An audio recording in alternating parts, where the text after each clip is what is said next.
Hello there, this is part 2 of the 3.02 lesson read aloud recording, starting here with the Whiskey Rebellion.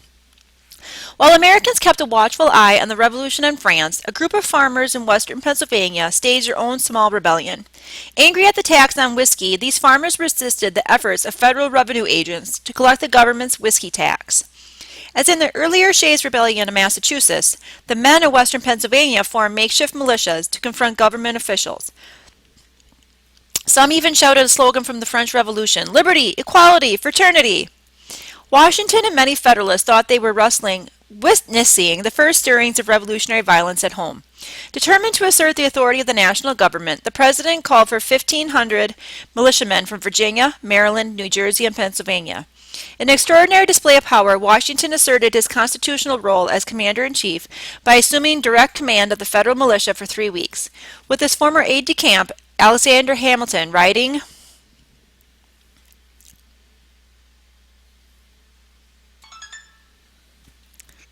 at his side, the president personally led the troops. In the end, no shots were fired, and the rebellion was quickly put down. 20 of the Whiskey Boys were tried for treason, 2 were convicted, and both received pardons from the president. In the minds of many Federalists, the Whiskey Rebellion was Washington's finest hour. For their part, Democratic and Republicans were deeply suspicious of the federal government's massive show of military might. The Jay Treaty.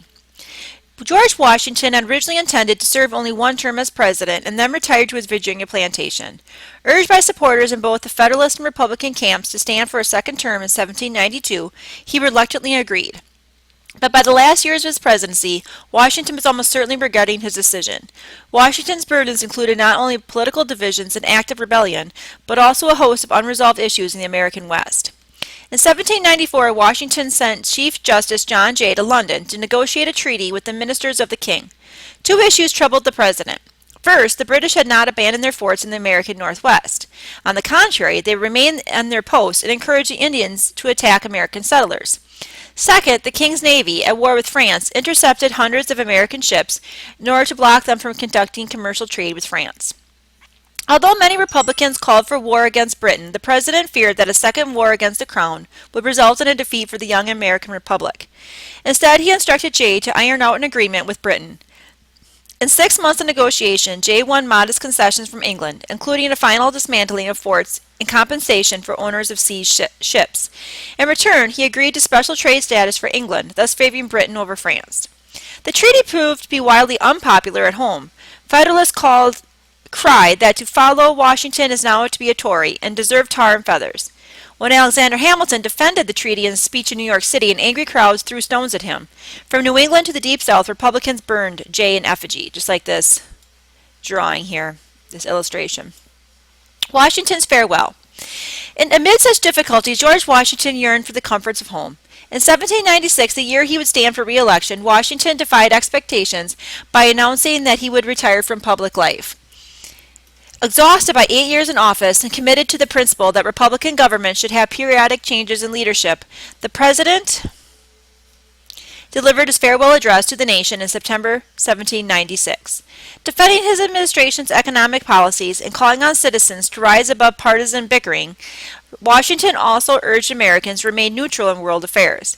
"Why quit our own to stand up upon foreign ground?" he asked. "Why, by interweaving our destiny with that of any part of Europe, entangle our peace and prosperity in the toils of European ambition, rivalship, interest, or human caprice?" Washington urged Americans to use and maintain their distance from Europe to fortify the new American nation. The principles in Washington's farewell address would continue to shape American foreign policy into the early 20th century. In the early so we're going to read this inset, Struggles of the Northwest Territory. In the early 1790s, American settlers pressed west, attempting to settle the Ohio River Valley in the Northwest Territory. But Indians of the region, members of the Miami Confederation, were not willing to give up their hunting grounds. Fighting broke out between the Indians and settlers. In 1790, President Washington ordered 1,400 U.S. soldiers into the territory, where the Indians crushed them. In November 1791, a larger American force was severely defeated by the Miami Indians in a battle by the Wabash River. In August 1794, Washington sent General Anthony Wayne into the Ohio Valley, leading a well-trained army of 5,000 men. Just south of modern-day Toledo, Ohio, the American army confronted and defeated the Miami Indians in the Battle of Fallen Timbers. A year later, the Indians signed a treaty that ceded much of their land in the Northwest Territory. Americans poured into the region that would eventually become the state of Ohio. And then the next page here, just the excerpt from the primary source document, Washington's farewell address. So I'm just going to read the intro, but I'm not going to read the entire farewell address in this recording. After 2 terms as President of the United States, George Washington refused to run for a 3rd term, thus establishing a precedent that would not be broken until the 20th century. That's when President Franklin Roosevelt served 4 terms in office, and after that they made an amendment that the president could only serve 2 terms in office. On September 19, 1796, many newspapers published Washington's farewell address to the people of the United States, an open letter written in the form of a speech. In his address, he offered parting reflections on his lifetime of public service and the state of the Union. He warned against the dangers of political parties and emphasized the need for a unified federal government. He placed special emphasis on the new nation's emerging foreign policy. His greatest fear was that the United States, having fought to gain its independence, would be drawn into old world rivalries. He urged the new nation to steer clear of permanent alliances in order to focus instead on gaining the command of its own fortunes. Okay, so we'll go back, complete the party on activity online, complete the what he did, he mean by that activity, and then the checkpoint, of course. Okay, party on. Let's look at that one.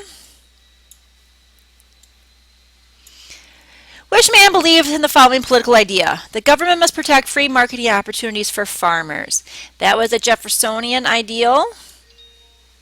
And the next. Which man believed in the following political idea? States to maintain their rights. That's also a Thomas Jefferson.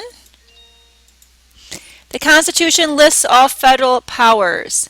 Okay, this is going to be Jefferson again, because he was a strict interpretation, believed in a strict interpretation of the Constitution, whereas Hamilton and other Federalists believed in a broad interpretation, that things could be stretched and was an elastic, living, breathing, changing document. Which man believed in the following political idea? I prefer no barriers to Okay, which man believed in following political idea? The Constitution lists all federal powers. Okay, that would be Jefferson. Yep. I prefer no barriers to trade. Thomas Jefferson. Which man believed in the following political idea? The government must protect manufacturing interests. Okay, finally a Hamilton one. The government may assume powers not prohibited in the Constitution. Hamilton, because that's a broad interpretation of the Constitution. This man believed in the following political idea. I favor tariffs on imported goods. That will be Hamilton. A strong central government is essential. Hamilton. Do you see? I'm kind of seeing a theme here. Which man supported the Democratic Republic Party? Okay, Jefferson. Because it was going Jefferson, Jefferson, Jefferson, and then Hamilton, Hamilton, Hamilton. Kind of the theme there. Which man supported the Federalist Party? Hamilton. And that's the last question on this one. All right, and what did he mean? Activity. Show what you know about Washington's farewell address by selecting the right words. Review Washington's actual quote and then interpret his meaning by selecting the correct statement from the list into the speech. I've already intimated you the danger of parties in the state, with particular reference to the founding of them on geographical discriminations. Let me warn you with the most solemn manner against the baneful effects of the spirit of the party generally. Okay, so he's talking about political parties. So I think the best answer is political parties are dangerous and should be avoided. Good job, Mrs. Carr. It is our true policy to steer clear of permanent alliances with any portion of the foreign world. So he's talking about staying clear of foreign entanglements. That would be the United States should remain neutral and not enter foreign alliances. The unity of the government, which constitutes you one people, is now dear to you. Here every portion of our country finds the most commanding motives for carefully guarding and preserving the union of the whole. Okay. Most commanding motives for carefully guarding and preserving the union of the whole. Okay, so picking national unity and the national government are important was correct. And then, oh, that's something you might need for the end. Write down the following word you'll need to receive credit for completing this activity. So then you make sure you completed your reading guide and your lesson answer key, and then go into the checkpoint and put in your keyword to get credit for completing the 3.02 lesson. Thank you very much and have a terrific day.